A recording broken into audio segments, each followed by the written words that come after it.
G'day, everybody. And for those who have come in late, you're listening to Expand the Phantom podcast.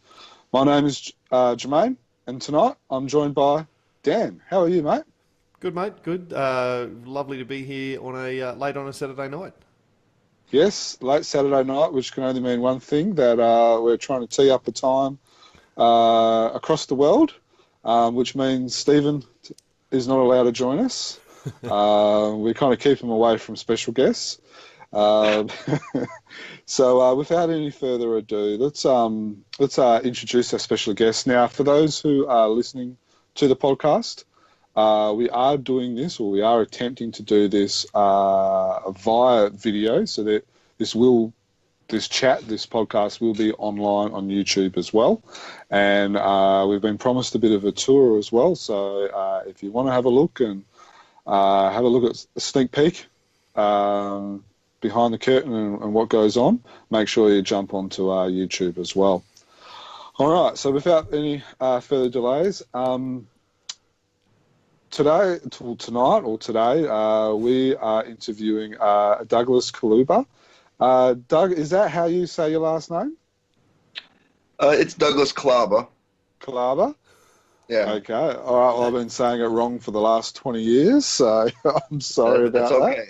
Doug, that means that you fit in perfectly with everybody else in the Phantom universe. 2 years ago, we had an interview with Sky Barry. That was lovely.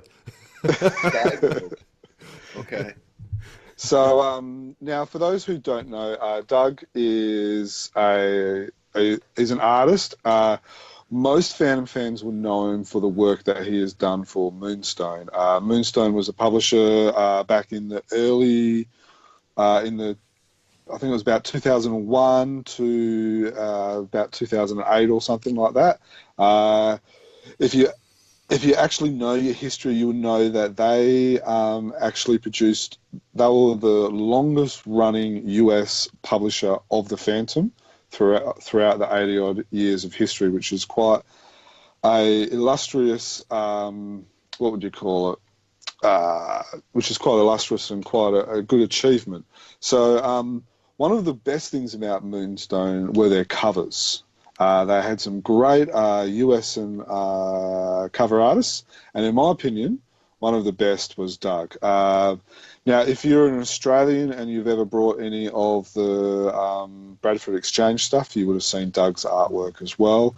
If not, go on to Phantom Wiki and have a look at some of Doug's work. And I've always been a huge fan of Doug. I've loved the action shots, the realism in the shots and stuff as well. So when we had the opportunity to do this interview, I jumped at it. So without dribbling too much more, Doug, welcome.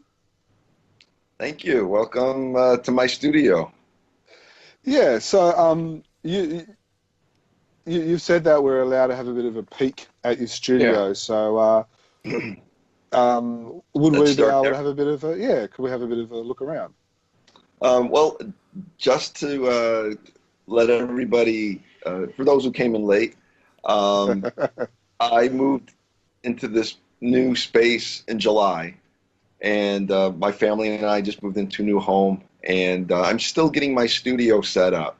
What is set up is my working area, which is where I paint, and you can see behind me there all the pencils and paints and brushes. But what isn't complete are things up on my wall. Not much. I've got my books up again. So there's some books, and a lot of these are just art books. I used to have a lot more shelves full of reference books as well, but now they're just the good old art books, the stuff that keeps me inspired. Yeah, there's my piece from Bradford Exchange. Yes. That you might have seen. But yeah, there's not a lot on the walls yet. I'm still kind of thinking about some of the things that are going to be displayed on my wall. There's actually, I'm pretty excited about that, which is why there's nothing up, because I'm being a little bit more selective as far as that goes, but there's a nice little Siberi drawing I have over there that I'll see if I can get closer over there to show it to you. So I have this little table here that I walk around, and it's the joy of it is moving's hard, but the joy of choosing how you're going to move into a new space is a lot of fun, isn't it? Yeah, it's been exciting for me. We had sold our house 5 years ago, and then we moved into this new area, and we didn't find anything right away, so we ended up renting a townhome that was smaller than what we were accustomed to, and including a studio that was probably a quarter of the size that I normally had. So it was very, very cramped.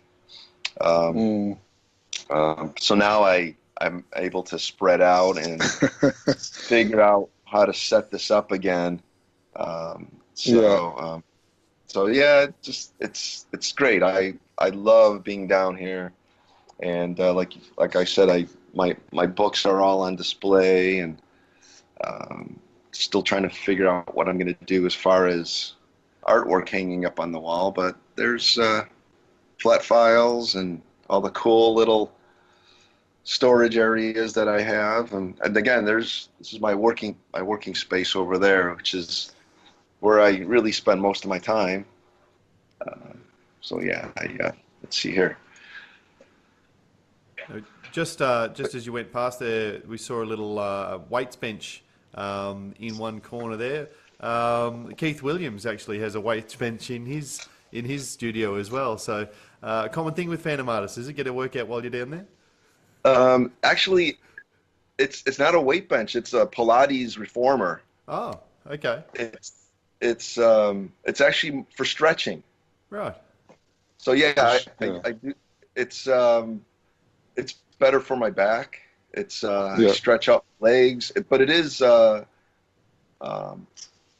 is a workout too. I'm able to work on it, but it's not with weights. It's all with bands that are that I move back and forth on. That there's there's a slide that goes back and forth when you're on it, and so I'm able to basically just keep stretching, which but there are some benefits to the reformer where I'm able to do some like push-ups and some some ab work and stuff like that in order to keep a core strength. But yeah, I mean, I don't know if it's required for Phantom artists or artists in general, but as I get older,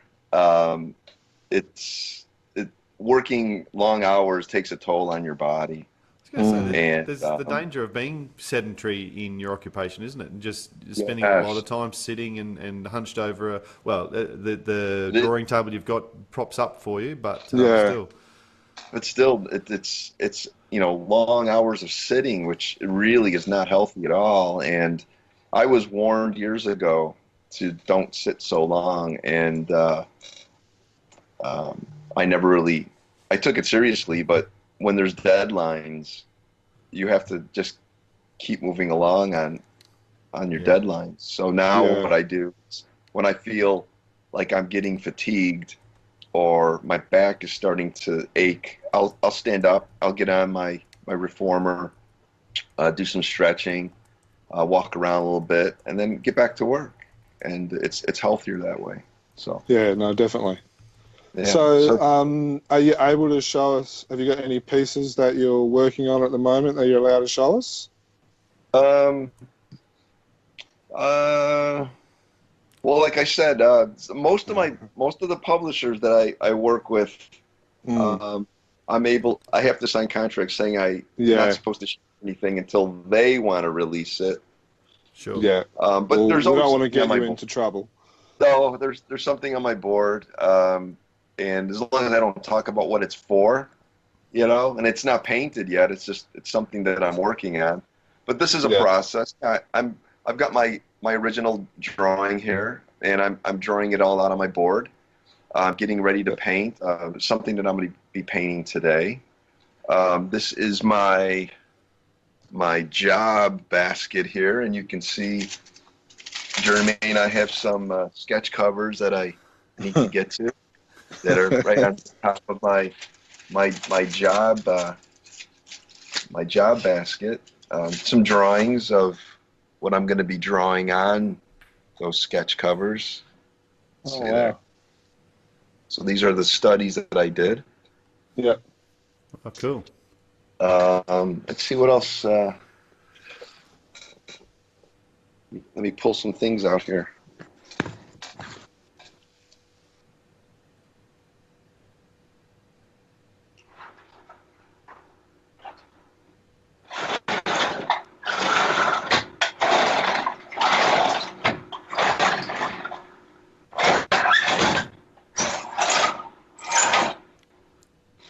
So for the audio listeners, Doug is now pulling out some drawers Yeah. at the I'm back. opening up the drawers looking for what I have. This is something that is pretty new. Oh, wow. That's huge. So, So could you explain that to us, or you can't? sure. Yeah, this is John Carter of Mars. Yeah. It's for Edgar Rice Burroughs Incorporated.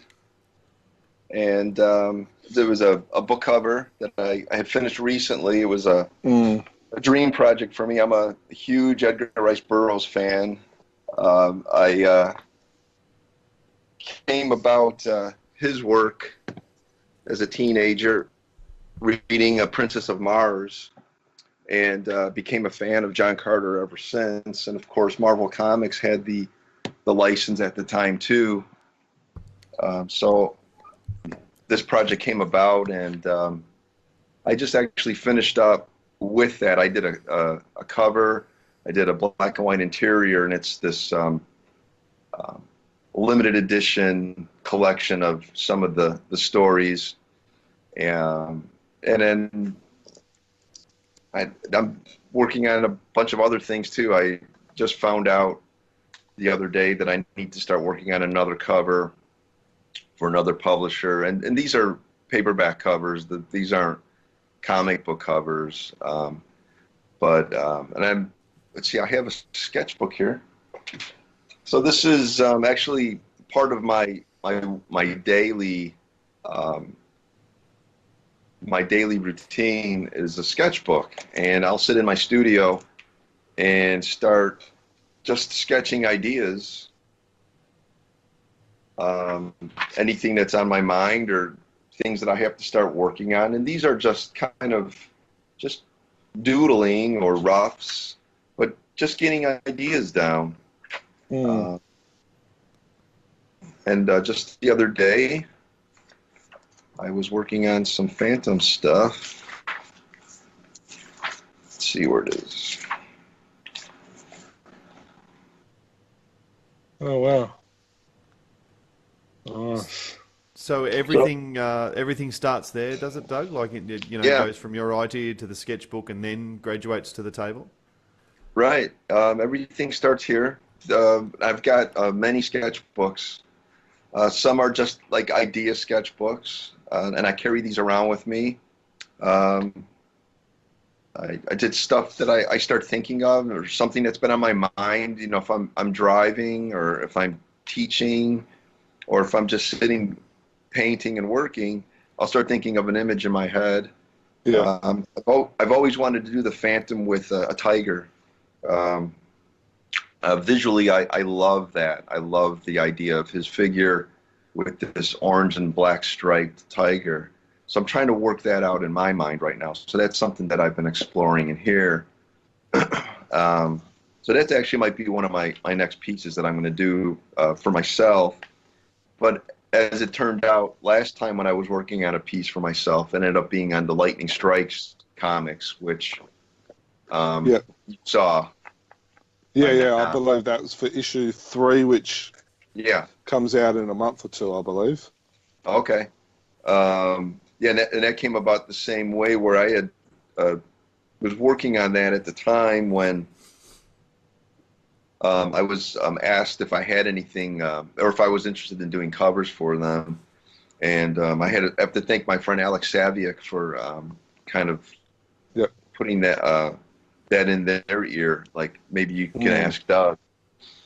And the publisher asked if I had anything available or if I wanted to start working on something. But they needed something pretty quickly. So I said, well, as a matter of fact, I was just finishing up something for myself.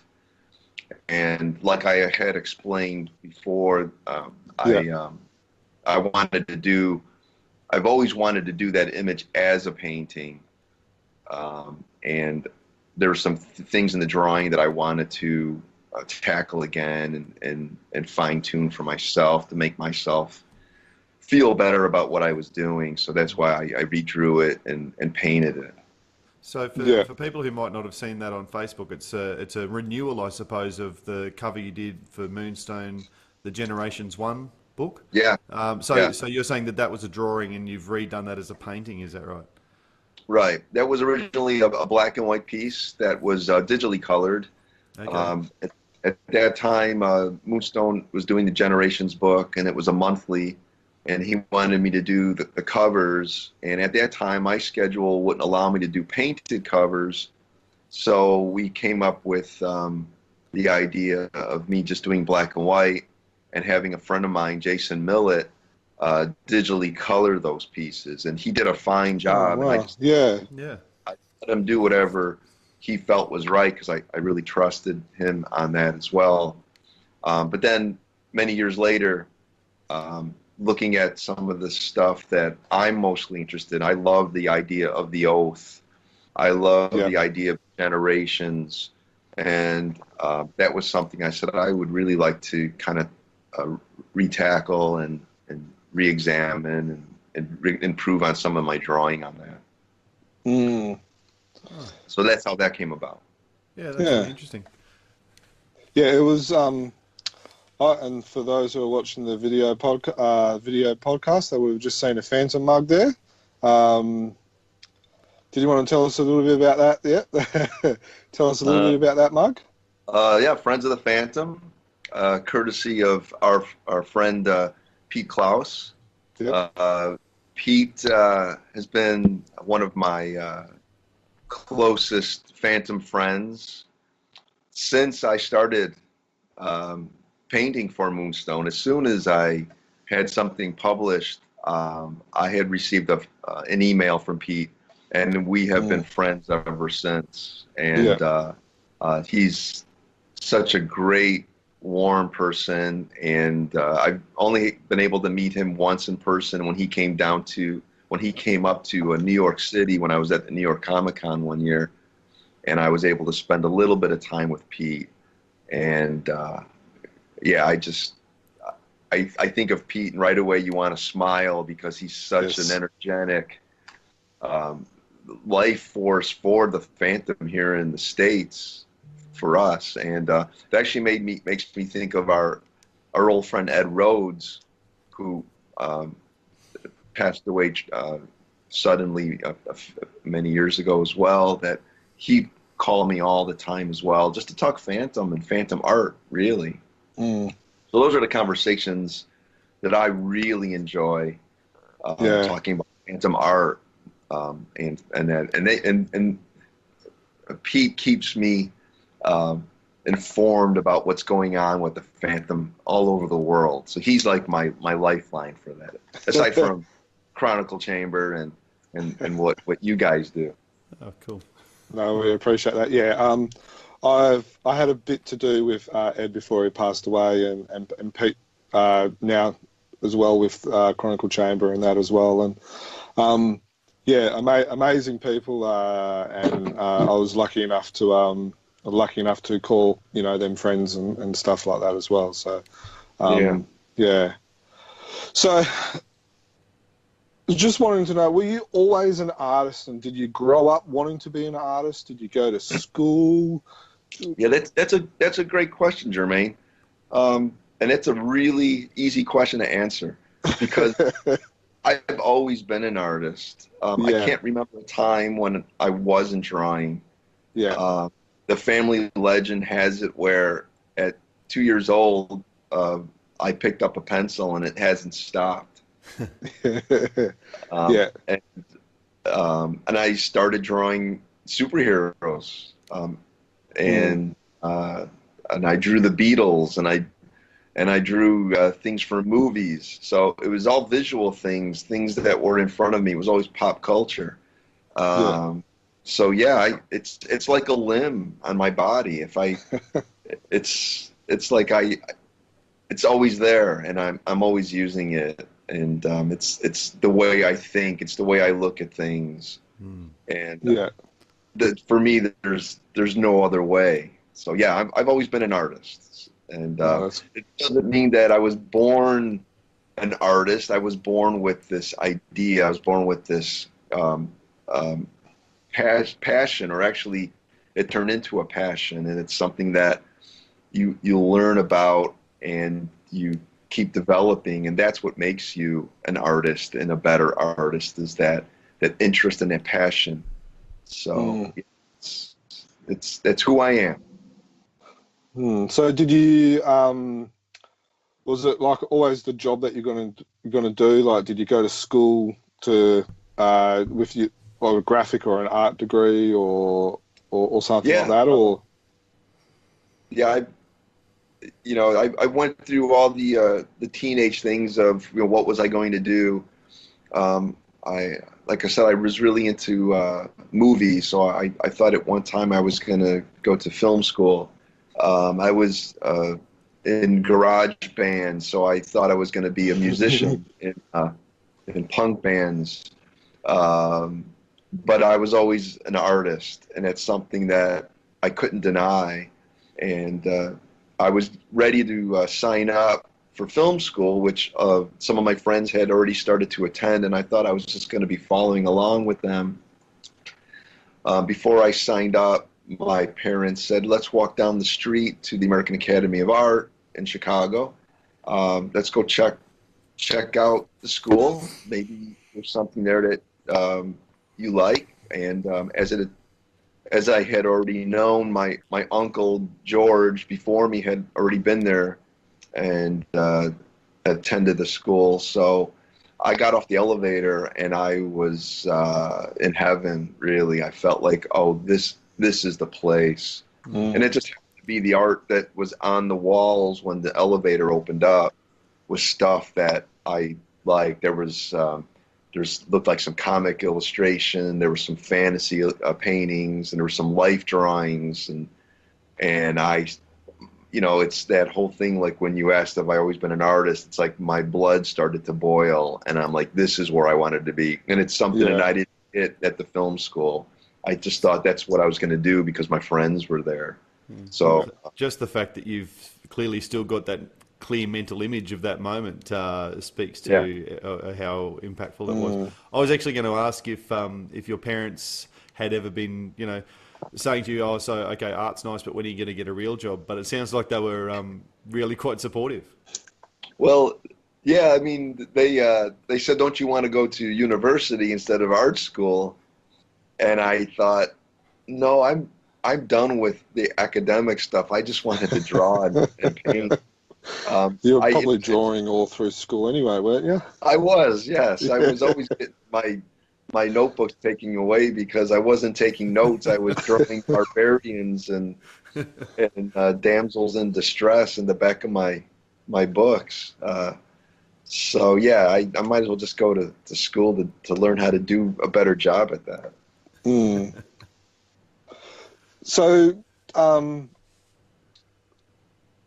did you always do comic art, or was there like did you start doing like graphic, or did you work like an art studio? And how did you get into the comic industry? Well, I went to the American Academy of Art with the intention of being a comic book artist. Okay. My portfolio at the time of entrance at the school was mostly line artwork, very limited painted stuff. I was mostly into drawing and inking. And in fact, to this day, I always thought, boy, if somebody can pay me to sit and draw all day long, I would be completely happy. And and really the happiest times of my day is when I'm sitting drawing. Not to mention when, if I'm wrestling with my boys or spending time with my family. But Of there's course. that need to sit at my drawing table and draw. But as I was at the school and learning how to paint and learning about design and materials, I started falling in love with painting and color, and that's the great thing about art school. um, and it's a sad thing that I see with today's art school, when the students come and they just have their goal of, I just want to be this, and they don't really try to expand their interest, and maybe reform and regroup and actually just develop fully. And that's really what happened with me, where I became a better artist. Yeah. But I finished school, I could do comic book art, and I tried to get into the comic book field at the time, but I got into illustration, advertising and editorial illustration right away, right out of school, and I worked in advertising and worked in illustration studios, and I spent many years just, again, continuing my development as an artist, but always had an interest in comic book art, always had an interest in fantasy art, I always had an interest in horror art and movies. So that actually led me to another school then in San Francisco when I left Chicago and went to the Academy of Art College, which is now the Academy of Art University in San Francisco. And I did a short term in their master's program studying with my three favorite illustrators at that time, which actually are probably still some of my most favorite illustrators, and that was Drew Struzan and Kazu Sano and Thomas Blackshear. I also had some great teachers like Charles Pyle, and that was another formidable time for me, and redid my portfolio and came back to Chicago and continued my career as an advertising and editorial illustrator. But I started getting more and more calls. Can I do comic book art, or can I do Spider-Man on a roller coaster? So Marvel and DC was starting to do this theme park endeavor here in the States, and they were looking for illustrators to do that sort of thing. And I could never get those jobs because I didn't have any superheroes in my portfolio. So I started slowly starting to try to incorporate more superheroes or heroic figures in my portfolio. And that actually just led to me showing my portfolio around at comic book conventions. So we obviously we want to explore that a little bit more, Yeah. but just to back up a little bit, you mentioned Drew Struzan. Struzan. Yeah. He has done some really awesome, obviously mostly film posters he's known for, or that I know him for anyway. He's done some pretty awesome the Phantom Billy Zane movie film posters. That's right. So have you guys ever chatted Phantom as well, or was that before or after around that time, or? No, by the time I was a student of his, he had done so much artwork. But I did, part of the conversations that I had with him was he was a comic book fan growing up, and he knew of obviously the Superman and Batman and comic books, but we never talked about the Phantom. I think at the time it was probably just another job that he took seriously. And that's the beauty of his work is when you look at his paintings, no matter what the subject matter is, he took those assignments seriously, including the Phantom, which is a gorgeous painting. Oh, it is. It absolutely is. I wish they'd actually released that as the film poster rather than the Slam Evil. the photographer. I do too. That they actually interested. Yeah, that's advertising for you, though. Yeah. So did you read comics growing up? Oh, yes. Oh, nonstop. Yeah, I again, it was that visual excitement, the four colors that would jump out as a youngster that would just draw me towards it. Anything bright and fantasy oriented, I gravitated towards. I started out with reading Marvel and DC, and basically anything I get my hands on. The Phantom came along at a later time for me. Yeah. And he wasn't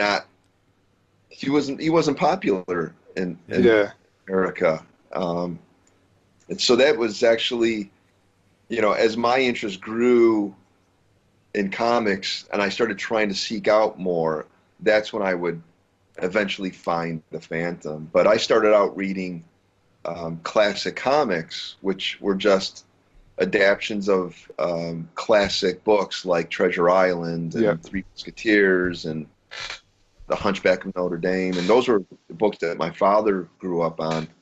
So my uncles and my father talk about classic comics, and that's how I got into reading heavily into comics, because I was actually a very good reader, where I was reading adventure tales like Treasure Island and Count Cristo. And then you found comics and you put the books aside? I did. I started putting the books aside, and my comic book collection grew and grew and grew. And just the interest in itself, I was drawing more stuff like that. But I was never really a diehard superhero fan. In fact, I was more, like I said, more into the adventure stuff and horror. So I was into monsters. I was this monster kid. Dracula, Frankenstein, Godzilla, and dinosaurs. And it wasn't until I saw this, I couldn't find anything else on the newsstand, when I saw an issue of Spider-Man with him battling a monster, or some sort of like crazy looking molten man, that I said, I'll give this a shot, because there's nothing else for me to buy right now, and I really need to read something. And I picked up a Spider-Man comic book, and I thought, wow, this is actually pretty good. In fact, I really like Spider-Man all of a sudden. But as far as finding the Phantom, my very first introduction to him was at our corner little dime store. They had little sticker sheets of characters. Yeah. And again, looking at anything printed and art related as a kid and exploring, I'm rifling through some of the sticker sheets to see what they had. I was actually probably looking for monsters, probably more than anything. And I see this sticker sheet, very small, and it was all the King Features characters on there, like Popeye and Mandrake. And then there was this purple-clad, hooded figure on there. Looked like a superhero to me. I said, who is this guy? And I was really intrigued. And I had to search him out. I had to figure out who that was all on my own. Oh, wow. So without the internet. Well, yeah. So I was about to ask, what sort of era was that? What sort of books were you able to find, or comic strips were you able to find? Well, I found the Charlton Comics. Okay. Was publishing the Phantom, and luckily for me, that's when Don Newton was doing the covers and the artwork. So that was introduction here. And then once I saw those, that's when it started clicking with me, where I saw a lot of the other older Phantom comic books at comic book conventions. That's the sticker. That one? That's the one. Sticker? That's the stick gun. And there's my purple. And I probably first saw Prince Valiant down there more than anything, because I was into Conan the Barbarian, and I'm like, oh, I knew who Prince Valiant was just from my uncles and my dad talking about him. But then I'm like, who's that purple guy next to him? So I was really intrigued, because all of a sudden there was a new superhero that I had never seen before. Yeah, Don Newton's era of Charlton was probably the best era. Yeah. He was an amazing artist, and did the painted covers and stuff like that. And that's one of my Grail pieces. Would be an original Don Newton. Yeah. Yeah, oh, mine as well. Sure. So that's when I started my interest in the Phantom. Started with Don Newton, and it's so funny because just like you said, Jermaine, painted covers. I mean, painted covers weren't very popular on American books at all. So Charlton and the Dell comics and the Gold Key comics, they all had the painted covers, and I never understood that. But later on, as an artist, that's when it really started clicking with me. Wow. So, sorry, Dan, you go. Oh, I was just going to start exploring that process you're talking about painted covers and that sort of thing. We've seen a little bit about the sketchbook and the drawing to the side. And you've obviously got a drawing there. You talk about. Do you then paint over it, or do you use that to one side as a reference? Are we talking or a light watercolors and oils, or okay? Yeah. So I do a drawing, and it's these are presentation drawings that I develop for the client. I scan that, and then I send it to them for approval and discussion. And then from there, I transfer that drawing onto a larger board for me to paint on. And that painted surface is a gesso prepared board, and I prime the board with gesso, sand it down, and I redo my drawing larger. Okay. So do you use like a light box technique, or do you draw it actually again? I actually have an opaque projector that I put my drawing into the projector, and I'm able to project it right onto that surface, and then retrace my drawing down, and then I bring it back to my board, tighten up my drawing, and prepare for paint.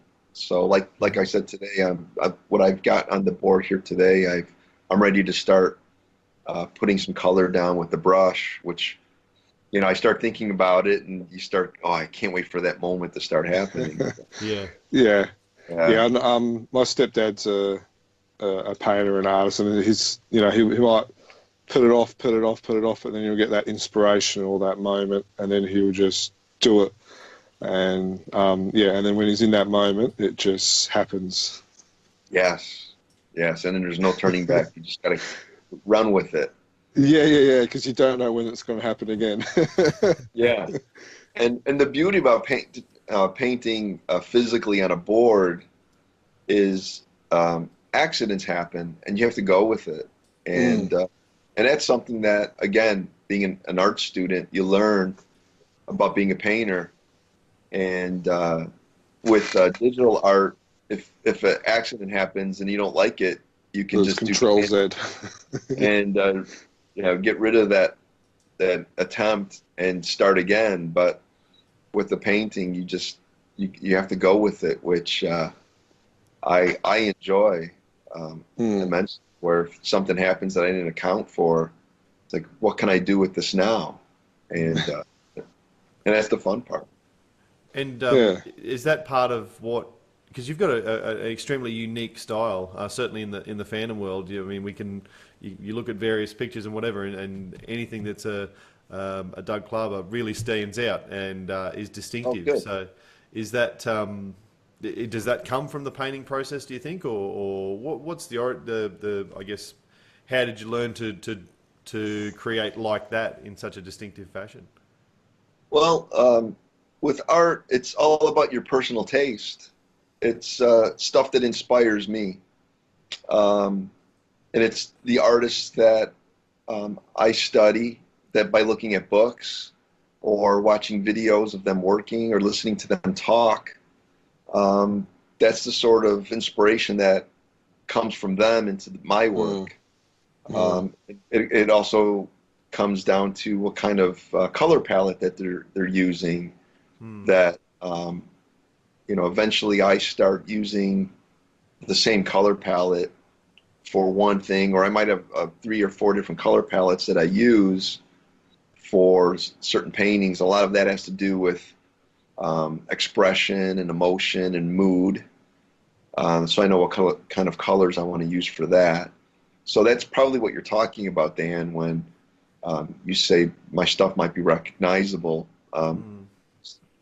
There's a couple of different instances there, but I think a lot of it too has to be with the way I draw, and then Jermaine, like what we're doing with setting up some of my photo references on Yes. your page as well. I've always liked to draw realistically, and I can't draw realistically out of my head. I've tried, and it takes a very long time. And it's something that I learned from the artists like Drew Struzan and Thomas Blackshear was, if you're going to draw realistically, you need to take photo references, not only Yes. as there for you, it's a tool, and you can find all the details that you want to use. It's not the details that you have to use. You find the details that you want to use. Yeah. I'm never a slave to my reference, and you can see that in the stuff that I sent you. Yeah. I'll take what I want out of it. I don't. And then even some of those shots that I sent, they're all kind of chopped up and taped together. And Yeah. like I said, I'll take multiple shots of my model and the figure and the pose, and I'll find what I like about each shot. Down to the details, the way the light is affecting things, and that's what I'll use. Yeah. I noticed in one of them, you've given me and for those who are listening, by the time you're listening to this, that article will be online. So if you haven't seen the article yet or anything like that, press pause, scoot over to chroniclechamber.com, and then the article will be there, linked with this podcast, and you'll be able to have a look at some of the references that Doug has kindly sent us. One of the ones that I liked was where you've got the phantom ring and you've got the fist, and there's like the 4 or 5 different slight angles, the rings on the different fingers, and it gives a good example of basically how you've taken the 5-10 photos and of different angles and then used them on the actual drawing as well. Yeah, and it really comes down to what I'm looking for to draw. Yeah. I'll take like multiple shots of the fist, and the reason why the ring's on different fingers is because the ring would only fit on one of Dwayne's fingers and not on the finger that I wanted it to be on. So as long as I had it on his hand, I know I could just draw it on the other finger. So was that ring from a gift from Ed or Pete, I'm assuming? I'm trying to think where I got that ring. I know Pete probably sent it to me. Yeah. But then Pete actually. So the ring I think I used on that reference was something that Pete or Ed sent me. I'm pretty sure it was Pete though, because he's, like I said, he's my connection. And then I redesigned it to the way I thought the rings always looked to me in the past. And then when I drew that, Pete said, "Oh, I love your design of that ring." And I thought, I didn't design that ring though, because it was probably something that I saw in the past that I wanted to bring back, or at least my best recollection of it. So then Pete actually had those rings made for me based on my design, and he gifted those to me, and then I started using those on my shoots with Dwayne, and I think it was the same thing where it wouldn't fit on his correct finger, so he had to use, I might even have been his pinky finger, because Dwayne's got bigger hands than me, being a police officer and a basketball player and a boxer. So that's how the rings came about. But yeah, I'm looking for certain twists of the body and certain gestures. I'm looking for certain ways the shadows were affecting the figure. So that's why I would take all of those photos and make sure I got exactly what I wanted, because once my model leaves, and I get my photos printed out, it's all between me and the board then and my pencil. So that's where I'm Yeah. going. So you've mentioned a name there, Dwayne. Is it the same model that you use for most of your Phantom, particularly Yeah, photo references? yeah, he was there from pretty much the beginning. There was probably a couple of instances where Dwayne wasn't available, and I had to. I used my brother-in-law Matt, um, who ended up being a really great model as well. And I think I might have sent you one of his shots too. He was on the Phantom 25 on the horseback. Yeah, no, I didn't get that shot. The one that we Well, I didn't did send you that get one. Oh, okay. was the Generations 9 cover, which featured Well, you as the model in a trench coat. yeah. Oh, that wasn't me. That was actually a Oh, friend of mine. That was oh, a that friend of wasn't mine. you. No, no, it wasn't me. It was a friend of Oh, mine that lived across the street from me, and he was always kind enough to come over to my house at odd hours of the night when the family's asleep and his family was asleep, and he would run over and put on the trench coat and the fedora and let me take a couple of pictures, and he'd be on his way. But you can see, like, I like using friends and family as my models. yeah. Uh, that it makes it fun for Mm, everybody, you know. And I think it is that the realism that when I talk about yeah. the distinctiveness of your artwork, I think it's the realism and particularly the face, the facial expressions, and the you really capture a real face, and then sometimes it's hard to believe that it's come out of your pen or your paintbrush, and it's not an adaptation of a photograph. It really is that real. Some of them. Yeah, and like Well, the creases in the costume and stuff like that as well. Like, yeah, well, there's a couple of things there. One is, I'm a pretty serious person when it comes to facial expressions and not just in my own art, but by the way other artists do facial expressions, and I don't want them to look silly or unbelievable, mm, uh, but also with the creases of the costume, I want it to look like he's wearing a costume, and I don't want it to look like his costume was painted on top of his skin. Yeah. yeah. So there has to be some creases on there. Yes, exactly. So Totally agree with that.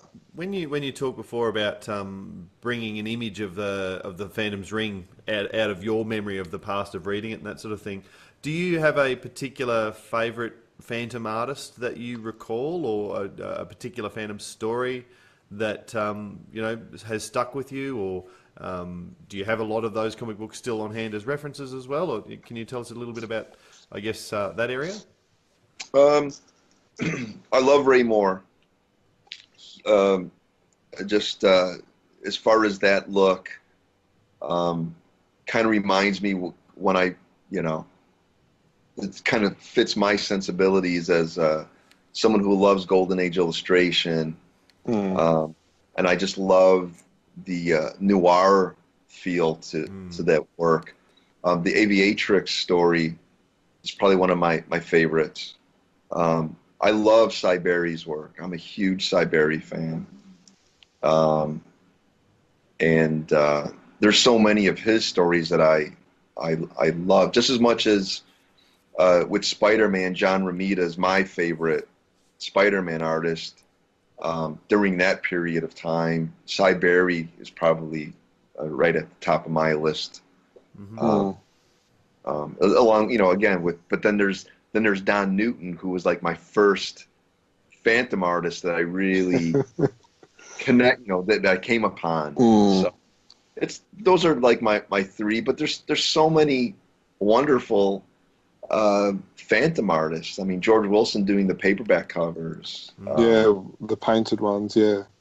Yeah, the painted covers, and so, and I haven't even scratched the European artists and artists that I found later on, and Yeah, as a collector.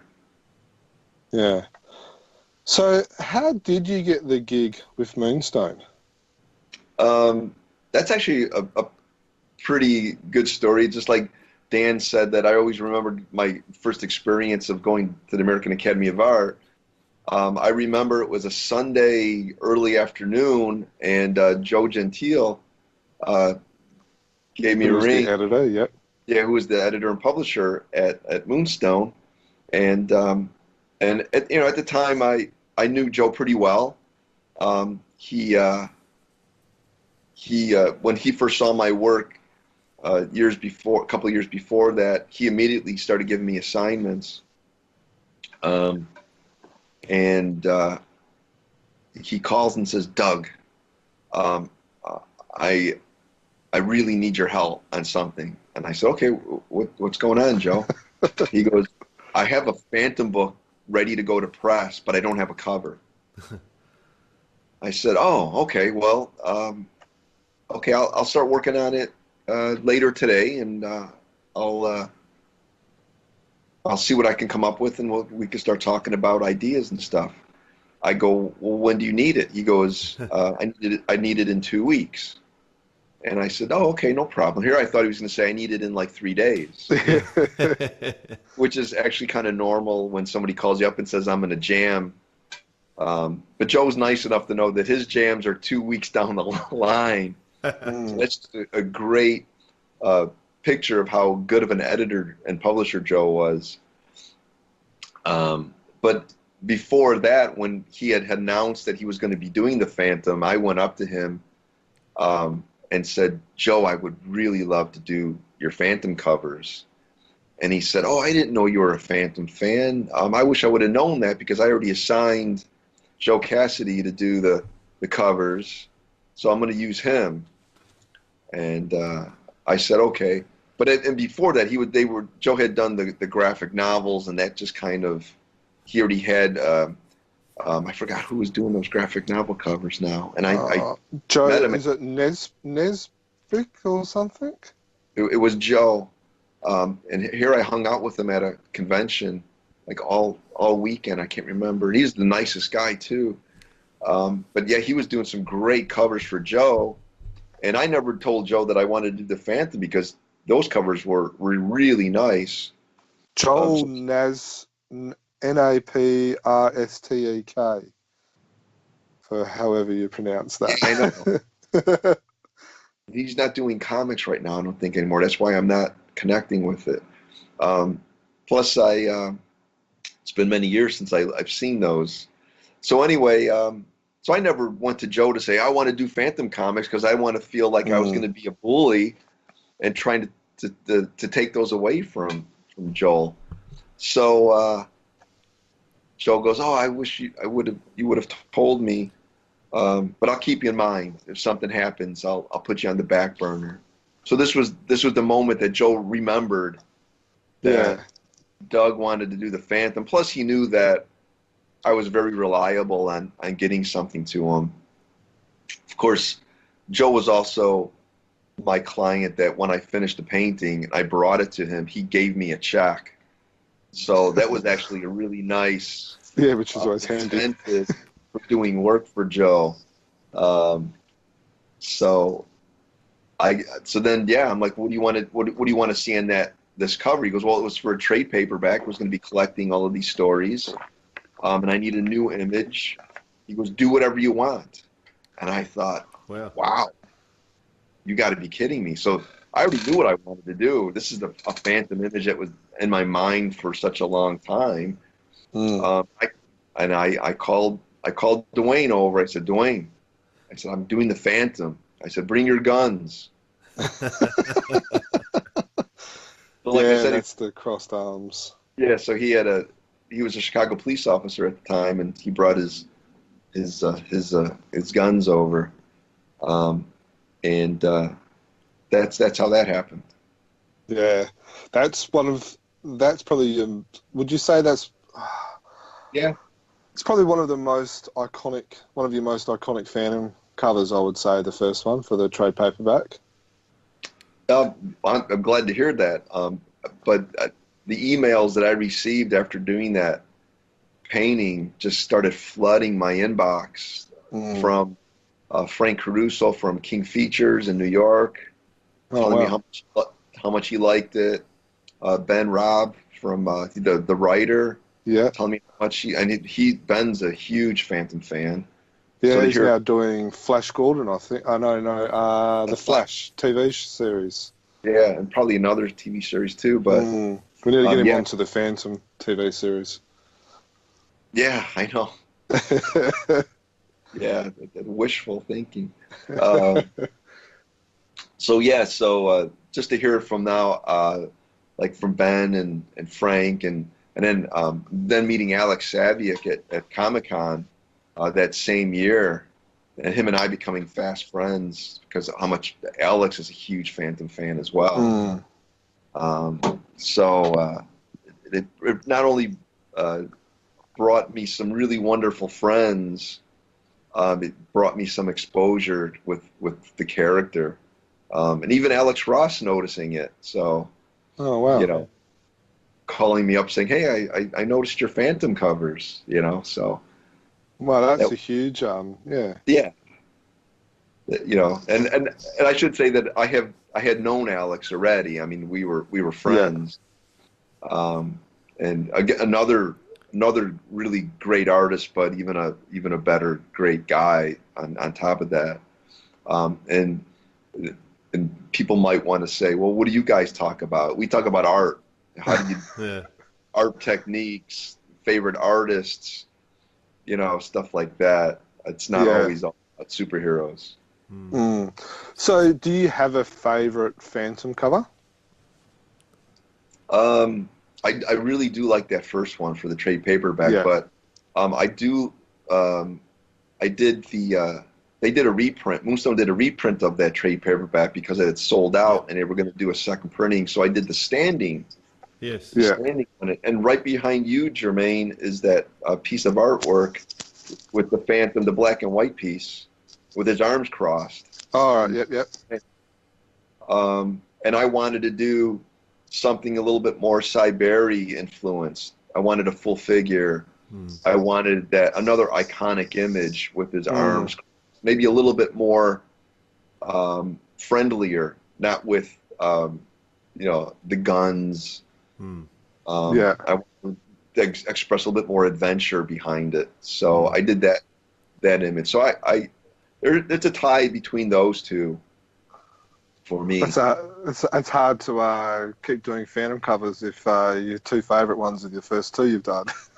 Yeah, well, no, I did that second one probably after I had done maybe a handful of the other ones. So, Dan, do you have a favorite?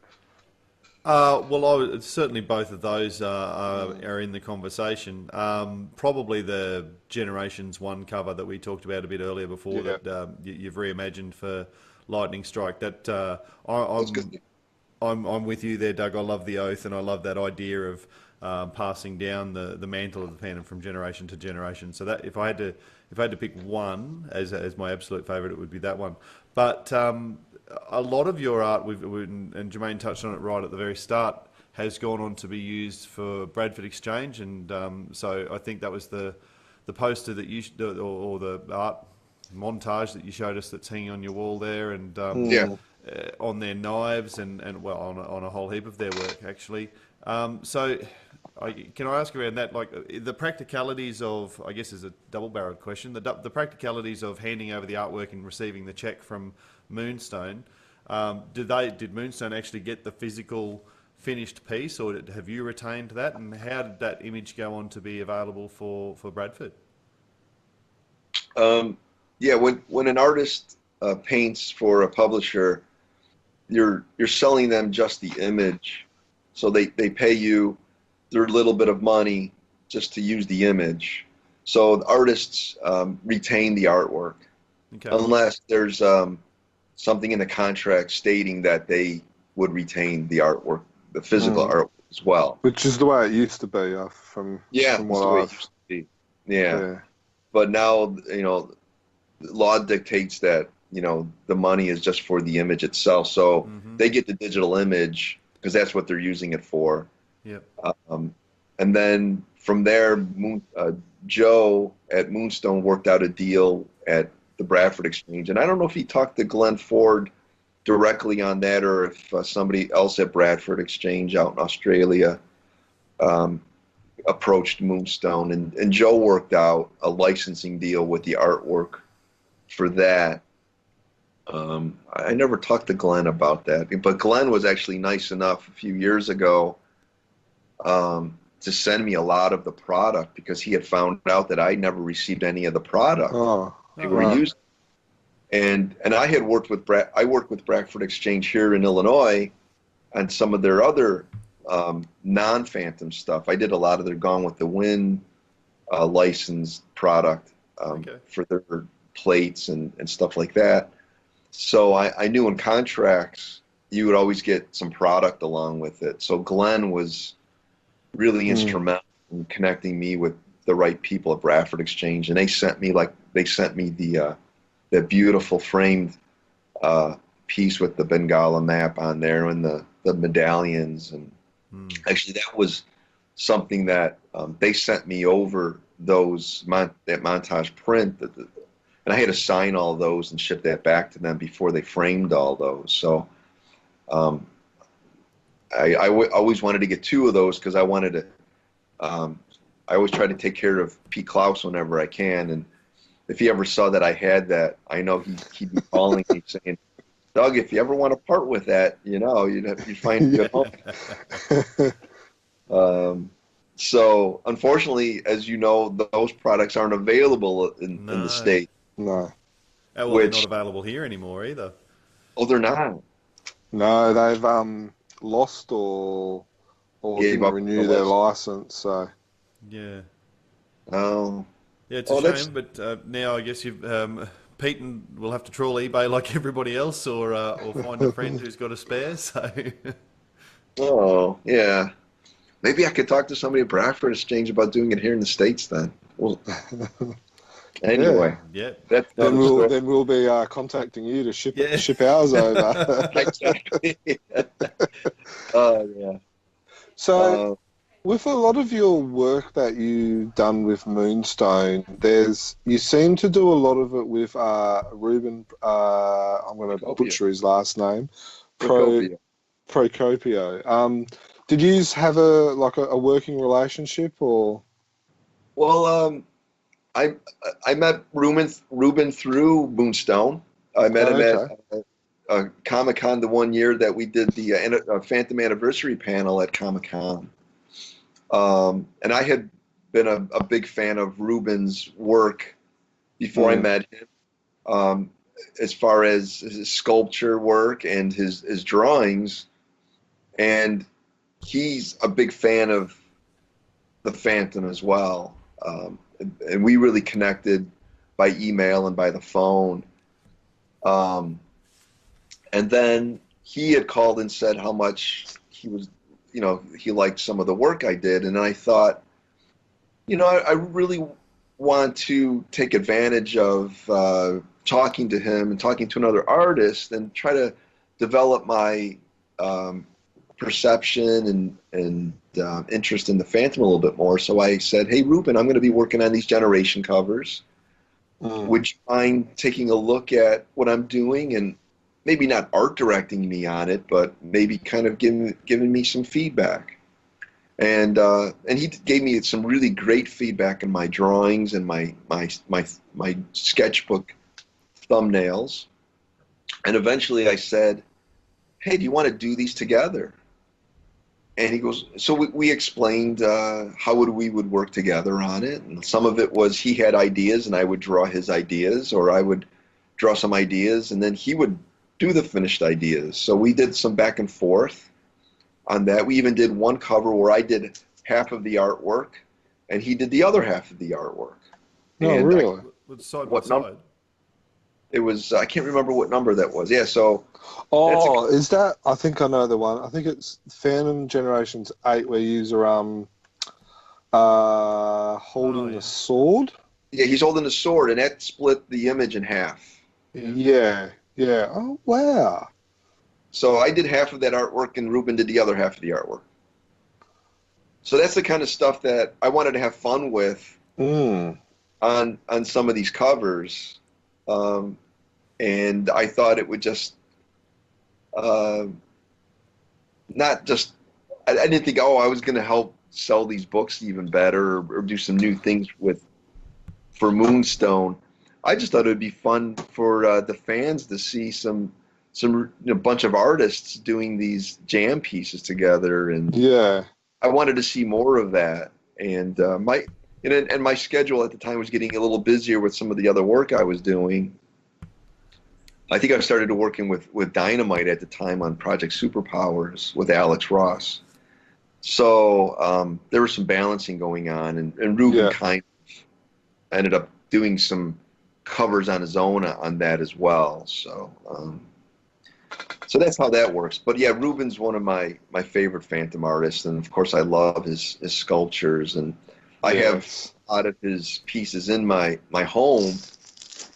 You probably you saw there's two up on my shelf over there. I've got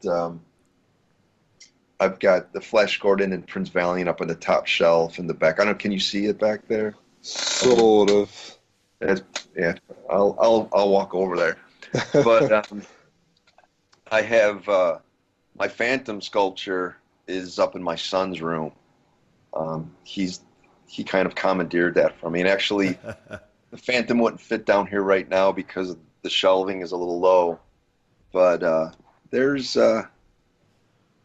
Yes. my Prince Valiant, and there is Yeah. Flash Is that Gordon. is it the Tiki design, I think Yeah. it is? Yeah. Yeah. I think it's this one. Sorry, just in my cabinet next to me. Let me see if I can pull it out without making too much of a mess or waking up my girls. Was it this one? Yes, that's the one. Yeah, yeah. Yeah, this is an amazing piece, this one. I love that piece. Mm. I love that piece. And your son's got a good eye. Yeah. Every time I walk in his room, I'm like, how come that's not down in my studio? So the cover that I like the best that the two of yous did together was the Generations #3, which is the Phantom on the skull throne, and it's got all the generational phantoms around it. Yeah, that was Ruben and I both were working on thumbnails for that together. I can't really remember the back and forth on that specifically, but yeah, we did some ideas, and I wish I remembered exactly to make sure Ruben gets the credit that he deserves on that. But yeah, he really helped me formulate that image. But that's something that I'm glad you like that one, Jermaine, and mention it, because that's actually that's probably my favorite out of that Generations covers that I did. I love the idea of him sitting on the skull throne, and he's got the generations that he's thinking about behind him, or maybe even like looking down upon him. Yeah. Almost, like blessing him or looking out for him. Yeah. There's a couple of others as well. There's the where the Phantom's looking over. He's reading a chronicle with the sun. Sun, yeah. I like the fedora one with the in his Mr. Walker garb, and also the one which is the Generations 12, where he's walking with his head down a little bit past the tomb I was of just his mention that one. forefathers and stuff like that. So yeah, there's some very powerful ones in there, and then I haven't even mentioned one of my all-time favourite ones, and that's the Aviatrix? The Aviatrix one, which has got which is, you've given us the photographic reference for that one as well. Yeah. with the lady in the background as well. That's probably one of my all-time favorite Phantom covers ever. Well, it's so nice to hear that, especially about the Generations covers, because that was really my intention with that line, is to really push the facet of the character a lot more.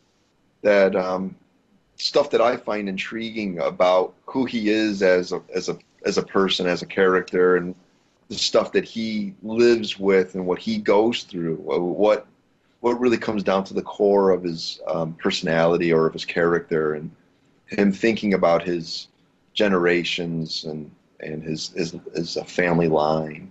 Yeah. So, and that's the stuff that interests me a lot about that character. But that's what I've always wanted to do with the covers, is, not just an action shot, but what else about the facet of the character, just like looking at a gem or a finely cut diamond. What other things can we look at that I can push out? And I'm not saying that I'm the only one who's ever done that, but that's just something that I would like to see more with any character, instead of just something leaping out of the shadows and just punching somebody.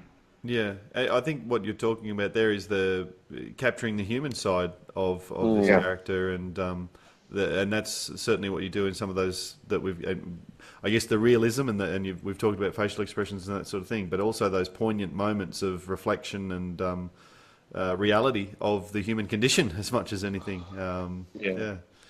Well, thanks, definitely. man.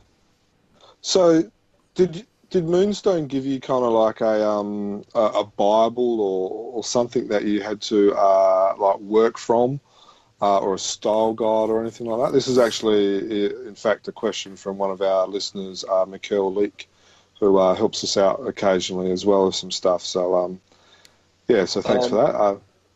No Bible, no nothing really. It was mostly a conversation between me and Joe. Kind of, he wanted to know what I knew about the Phantom, if I knew anything about the Phantom. Yes. Which it's important. He just didn't want to assign, covers to somebody if they didn't know what they were doing. And if I had any questions, Joe was always available. He always had me even talk to the writers. But there was a lot of my own research. I'm a strong believer of an illustrator as a journalist. We have to do our research in order for it to be believable.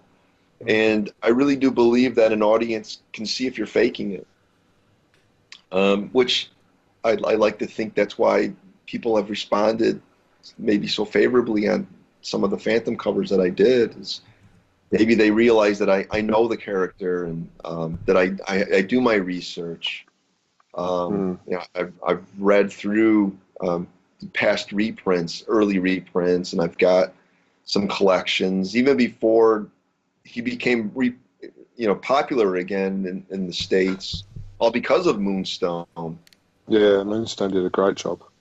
And I think Moonstone did this really well done promotion of the character without even realizing that people were really interested in the character more than publishers realized. Yeah. So we've got some nice reprints now that we can read through. Yeah. With Holmes and that. So you mentioned the great job that Moonstone did, and I understand that you've probably still got relationships with Moonstone and also Dynamite. Were you, because like you said before that you were doing work with Dynamite as well, was there, how did that whole thing kind of happen where Moonstone lost the license to Dynamite, and was there a reason why you didn't do any further covers with Dynamite, or? Well, just to clarify, Moonstone never lost the license and to Dynamite, and I know what the internet went about and kind of dictated reality, which wasn't really the case. With King Features, there is no exclusive license for publishing. When you sign a publishing agreement with King Features, they can sell the same license to another publisher. Oh, wow. And Joe knew that, and I don't know if Dynamite knew that. Yeah.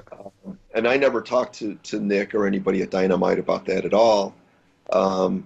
So what I do know is both Nick and Joe, who were friends, worked out an agreement where they didn't want to publish two titles at the same time, which I don't see what the big deal is nowadays, because more Phantom now would be just as welcomed, you know? Yeah, and Moonstone did such a great job as well. And they did their own take on it, as Dynamite did. Wonderful take on it, too. So Nick at Dynamite said, okay, you finish up what your projects are at Moonstone, and then we'll start our stuff up. And I think Joe, maybe at the time, was just kind of like, I'm just going to not pay for the license anymore since Dynamite has it, and I'm going to free myself up for some of the other things that Moonstone was pretty much established for. And that was really noir stuff with detectives, which is something that I was, again, interested in. And I mean, as you're probably aware, ended up being more of a signature cover artist for Moonstone in the early days for them.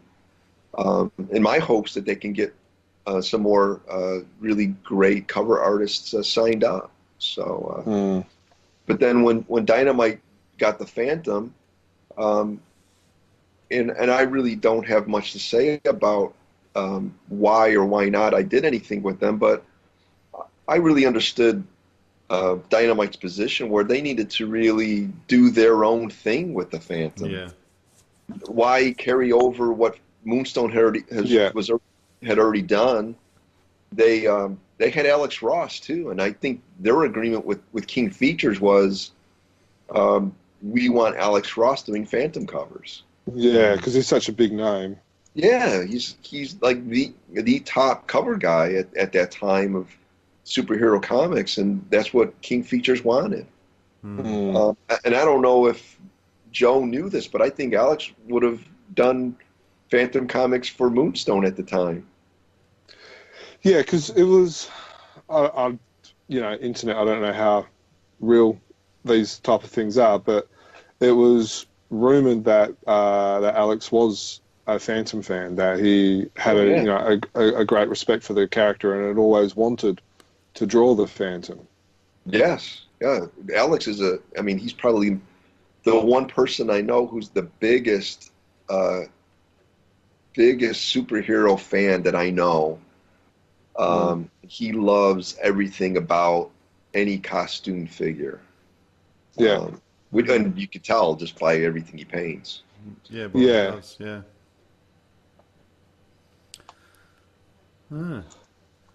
So sorry, Dan. Obviously, you've just been open to Lightning Strike when they contacted you. Obviously, you'd be keen and enthusiastic to do any more fandom work for anyone who wanted to contact you. Wink, wink, through.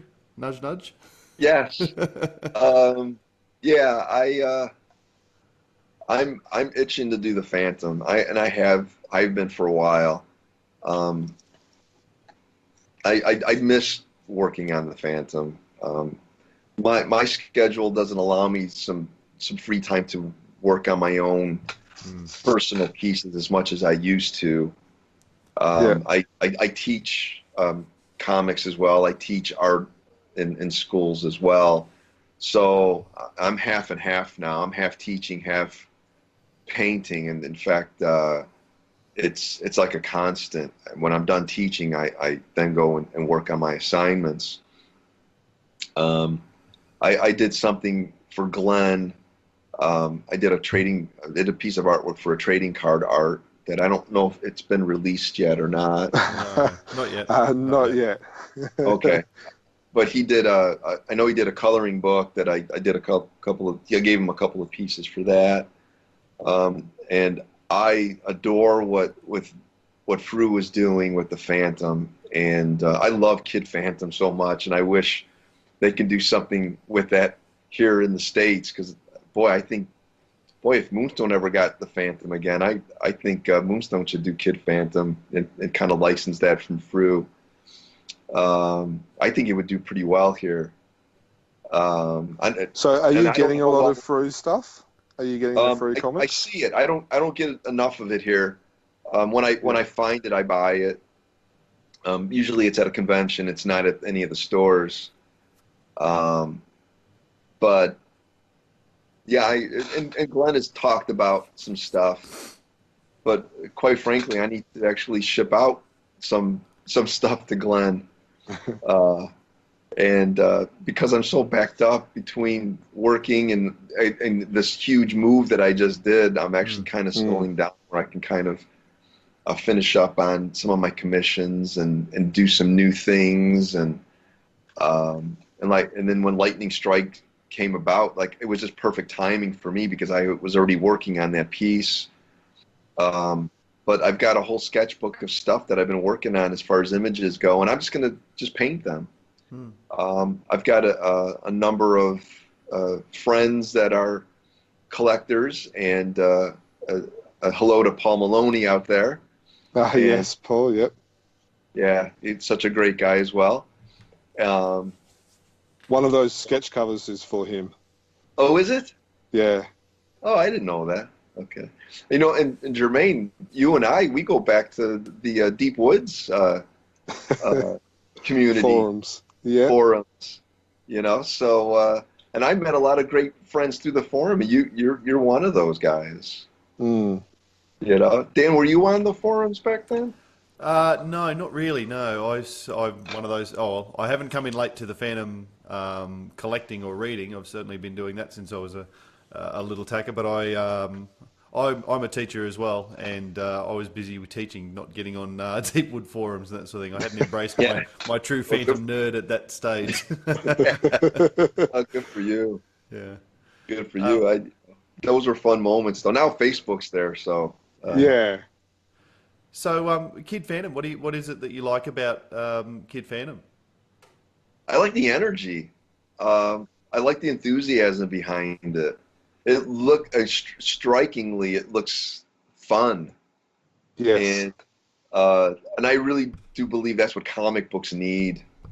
Maybe and we see so much stuff in America now. It's no longer just superheroes, which is what it was maybe 20 years ago.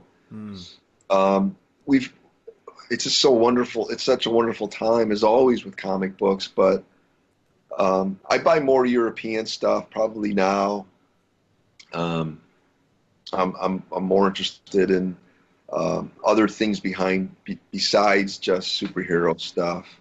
Of course, in America, the superhero stuff is mostly TV and film related now. It's such a huge part of our pop culture. I would love a new Phantom movie, like we kind of hinted at that.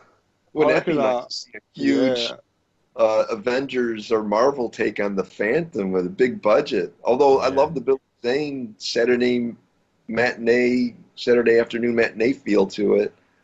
I love another Phantom. Don't want to get me started, and that's another conversation. I would like to see a TV series written by Ben Rabb with the whole, like Arrow has the whole flashbacks type of thing, and I would like to see the new Phantom taking over, and then the flashbacks be like the first Phantom, so you have like the two flashbacks of two generations of Phantoms going through, and then the current Phantom learning off the first Phantom and stuff like that. That's how I reckon. That's how I reckon it would work. Are you in the entertainment business, Jermaine? No, I'm not. I mean, there's so many seasons there because you can get the fourth Phantom, the seventh Phantom, and exactly. Really, really, there's such a rich history. Know. Yeah, I mean, it could go on and on. Fortunately for us. Yeah. Oh, look, every Phantom fan wishes that there would be some sort of movie, big budget or otherwise, TV series, Netflix special or series, we could all binge watch something that would bring him back more into the public consciousnesses, and we could get our fix too. Yeah. Well, maybe one day, maybe somebody will hear this conversation and they'll say, "Hey, I'm in the entertainment business. Maybe I can do something." Yeah.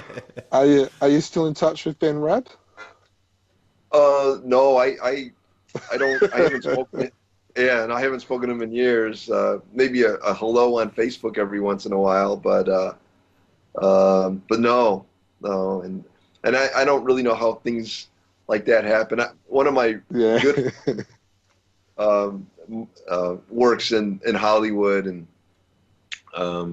he knows how things start. In fact, he's gotten some properties going, so maybe I can kind of talk to him. We'll see. Yeah. I don't know if he's a fan or not, though. So, you showed us a picture of the painting, that you did for John Carter. For the record, I really enjoyed the Dynamite stuff that they did a couple of years ago of them. So, are you still doing a lot of like comic and book and pulp like work these days? I haven't been doing any comic book stuff in a while. Mostly it's been paperback covers. Yeah. So I haven't been working with any of the more well-known comic book publishers that everybody is aware of. But it's never really been my main focus about working with a certain company at all. And I know with working with a more well-known publisher like Dark Horse or Marvel or DC would only bring more exposure to my work. But I always felt like if it happens, it happens. Yeah. If not, I'm still doing the work that I want to do. Yeah. I'm working with other publishers like paperback stuff. I'm working on a bunch of those projects. So I would say, Jermaine, that it's mostly pulp related work, which is actually one of my very favorite subject matters. Everything from the detective noir stuff to some of the characters like the Shadow and the Spider, and then the fantasy stuff like John Carter and Tarzan and the Mucker. I think your style lends to that as well. Yeah. So, and it's the illustration background that it kind of lends itself to that. So, so a lot of the stuff in the comic books, I haven't really noticed or paid much attention to as far as like what Dynamite has done with any of those characters, because I'm kind of more interested in what Edgar Rice Burroughs is written, or what some of the writers have adapted, more so kind of interested in what else can writers do with some of that. And I'm not there at that point right now. I mean, I'm not saying that I don't like it. My mindset is, my interest isn't there at the moment. I'm still interested in really what the original writer, Edgar Rice Burroughs, would have done with those characters. Yeah. Cool. Yeah. So Jermaine, we've talked about Jermaine's and Paul's, and I think he's got a dozen friends that he's doing sketch covers for, or sending sketch covers around the world for. But obviously, you're enthusiastic about those sorts of commissions for Phantom images. If people want to get in touch with you and that sort of stuff. Yeah, I get a lot of emails from Phantom fans, and a lot of it is just conversational, which is always welcomed. It's the same with Facebook. If anybody ever wants to start a conversation with me on Facebook, it's always welcome. But yeah, I get a lot of requests for artwork, what's available. If I were to still have any of those Phantom paintings I did those covers for, I probably could have sold them 4 times over. Which is the reason why they're popular, because I didn't do many of them. And every once in a while, something will come up on an eBay or an auction site for those covers. But I still have Phantom images in my blood and ready to paint. And when I find the time, I paint those. And I'm trying to clear up my schedule and finish up some commissions and some newer things that I have to meet some deadlines for, so I can devote more time for the Phantom. I'm kind of overdue for another Phantom painting. I wanted to do one at least every month or every 2 months, and that one I did of the Oath that Lightning Strikes is using has been a few months now. So it's I have to get back to doing something that Time to go again. Yeah, and Yeah, I think well, the one that I want to work on is this one with the Phantom and a tiger, or one that he's kind of lurking in the shadows, and I just haven't figured that one out yet. So I've got some images in mind. well, we look forward to seeing them and the progress shots and the finished product and stuff like that. So I'll be making sure. I'm looking forward to seeing those. Yeah, I'm gonna get to them, Jermaine. um, I'm itching to do those. Believe me. yeah, I could. As we're talking, and I'm sure Dan can agree with me, we could definitely see your enthusiasm and your eagerness to do more Phantom work. So we hope that happens. Yeah. Well, I will be doing it if people want me to or not. So that's up to everybody else. If they can, even if they tell me to stop doing it, I don't know if I would listen to them unless I was doing such a horrendous job with the character, or if I kind of missed the mark on who he was. Well, maybe more accurately, we hope that it gets to be seen really broadly, and not just get propped up on Jermaine's shelf. or on Dan's. Yeah. I've got some room on my wall. Not I don't much. see any room there, Jermaine. I'll make room for one of your pieces, Doug. I really enjoy talking to you. You showing us around your room and your studio, and answering all our questions. Have we missed any questions that you would like to, or anything that you would like to talk to us about that we might have not asked? I can't think of anything. I really enjoyed this conversation. I really didn't feel like this was one of those interviews, and I'm so glad we did it by video, because it's so much easier to talk to somebody when we're looking at their eyes. Yeah. Yes, definitely. Yeah, for Even sure. though Jermaine's off to the left of my screen right now. There So, you are. Well, at least we're not looking up his nose like we were right at the Like very start. No, I enjoyed this. I hope we could do this again. Maybe after I get a couple more things finished, or maybe there's some reaction to this conversation, and the post if somebody has questions, and we can always field some more questions, related to some of the references that I do. Yeah. I love talking about the process. Like I said, my real goal is for up and coming artists to hopefully be inspired to find something that they like.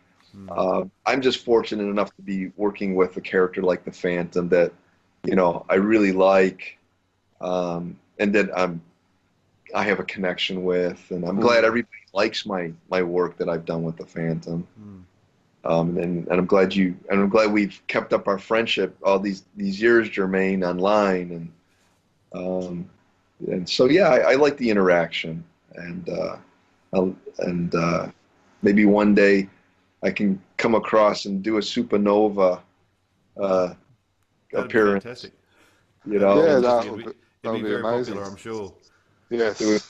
It would be fun to see the real Phantom fans in Australia. I mean, I know he's a bigger character there than he is here in America, which so many people ask me, like, why is that?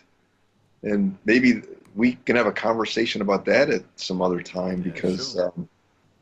and I know there's some really great history there, and I know there's history all over the world that some really great phantom insight with that, as opposed to what we had what we have in America as him just being a comic strip character. But I will say that I was at a comic book convention a few years ago, and for I probably still am like one of the only artists in Artist Alley that has the Phantom. So if somebody's looking for Phantom work, I'm the guy that they usually can find. But I was at a show, and two young Phantom fans showed up, and they were from Australia. Right. Oh, wow. And they were, I think, in town on a construction site, and they found out that there was a comic book convention, so they decided to check it out. And that was the first thing they said to me was like, "We're Phantom fans. There's no Phantom here. What is going on?" He goes, "Finally, we found somebody with the Phantom on their table." Yeah. So, Wow. and I don't remember, I don't even remember if they told me their names but we ended up chatting for a little bit and asking them about the Phantom in Australia. Well, And it was certainly, we do hope you manage to get over at some point, and if you do come, either bring an empty suitcase with you or buy one when you're here, so you'll be able to take back just a ton of comics and all of the, well, Jermaine's got a lot more than I do, the statues and the figures and all that sort of stuff. I'm not sure how old your son is, but I've got a 9-year-old, and there's no way he'd have one of those statues in his room. I've been giving him one of the cheap plastic ones, not that thing. So, yeah. Yeah, my son's he's 13. My oldest is 18. And they know who the Phantom is. I guess the one thing we never really talked about with me was like some of the stuff that I have of the Phantom as far as my collection goes. Oh, yes, yeah. So I don't know. We can maybe talk about that at some other We can go now if you want. But I don't have like anything that Jermaine probably doesn't have. Oh, But no, very few people would have stuff that Jermaine doesn't have. it's funny he brought out that little sheet of stick-ons that I didn't think those still were around anymore. I was lucky. I still have the one I bought as Oh, as wow. a kid. Oh, wow. Yeah, that was, I think I saw the date on it, was 1975 or 74 or something like that. Yeah, you're right. I think it was that date. So yeah, we could Maybe re as you have moved in a little bit more and unpacked a few more things, we'll have to get back together and yeah. have a look through your collection, see some of the things that you've got as well. Because one of the things I didn't realise or appreciate probably and have picked up since we've been talking to you is how much of it's not just a commission work or Yeah. someone's getting you to draw Phantom stuff. It's you're a genuine fan and you're a collector and all of that sort of stuff as well. So I think there's certainly another conversation or two to be had there. Yeah, I think so. I think maybe the next time we could talk about like some of the stuff that I have, and you could tell me what some of your prized possessions in your collections are, and Cool. That'll be good. stuff like that. Yeah. Hmm. Yeah, let's do that. I'll put up some pictures on the wall and get my studio more in order, and maybe get another Phantom painting finished, and we could talk about that. Sounds Yeah. good. That All right. sounds like a date, Doug. Sounds good. Thanks for staying up late and talking to me. No, all good. Oh, It's absolute Thank you pleasure. for coming up early.